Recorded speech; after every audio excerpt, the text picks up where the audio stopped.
Le 25 avril 2026, la terre africaine du Mali a subi une série d'attaques terroristes coordonnées visant à semer le chaos et à fragiliser l'État.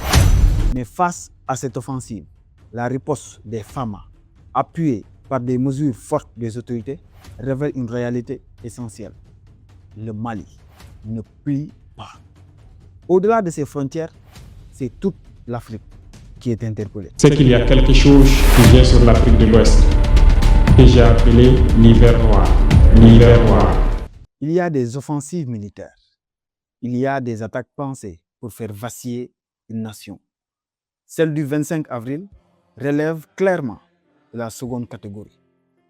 En frappant simultanément plusieurs villes, les groupes armés terroristes poursuivaient un objectif précis: désorganiser l'appareil sécuritaire, installer la peur et donner l'illusion d'un État débordé. Une stratégie classique dans les guerres asymétriques du Sahel. Mais cette fois-ci encore, le calcul s'est heurté à une réalité plus solide que prévu, une riposte rapide et structurée. Dès les premières heures, les forces armées maliennes ont opposé une réaction immédiate.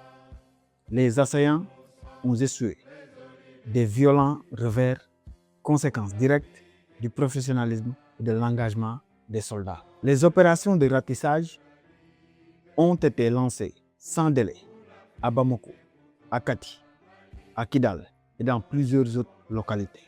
Sur le terrain, la dynamique s'est inversée. Les bilans communiqués font état de plusieurs centaines de terroristes neutralisés, de la destruction de leurs équipements et de la désorganisation de leurs colonnes, notamment après des frappes ciblées dans la région de Koulikoro.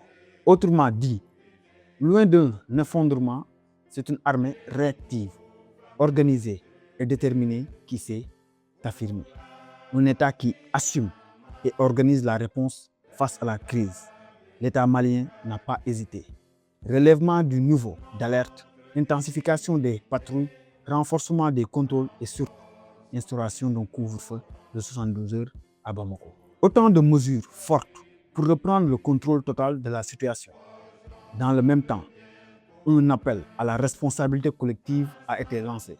Car dans ce type de guerre, l'information est aussi une arme. Refuser la propagande, s'en tenir aux sources officielles, rester vigilant.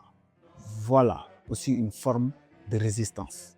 Mais cette résistance a un prix. Le Mali a perdu un homme d'État, un militaire engagé, un haut stratège, le général Sadio Kamara. Sa disparition dans ce contexte tragique rappelle que cette guerre est totale, qu'elle frappe sans distinction jusque dans les plus hautes sphères. Au-delà de la fonction, c'est un symbole qui tombe, celui d'un engagement au service de la souveraineté nationale et surtout d'un homme qui représentait le cauchemar des groupes terroristes. Et dans ces moments, une nation n'a que deux choix: plier ou se relever.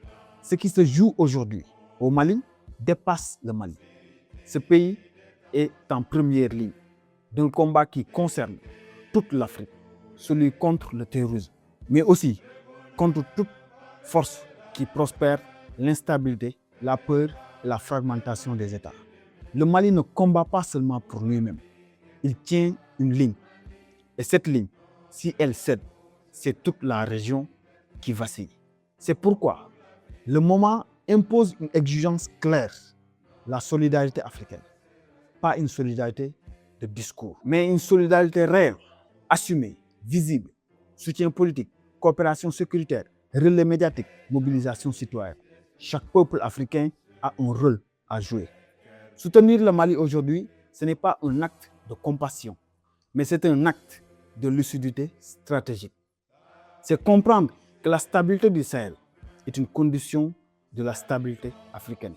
Les attaques du 25 avril visaient à installer la peur. La réponse malienne, elle, impose la résilience. Oui, le choc est réel. Oui, les pertes sont lourdes. Mais l'État ne vacille point. Au contraire, il s'organise, riposte et affirme sa présence. Et dans ce face-à-face entre la terreur et la résistance, une certitude se dessine. Le Mali est touché, mais le Mali reste debout. Et plus que jamais, une autre vérité s'impose. La sécurité de l'espace ouest-africain impose une réponse globale et harmonisée dans toute la sous-région. Et comme nous le rappelait Cheikh Anta Diop, la sécurité précède le développement. Donc il ne peut y avoir de développement sans sécurité.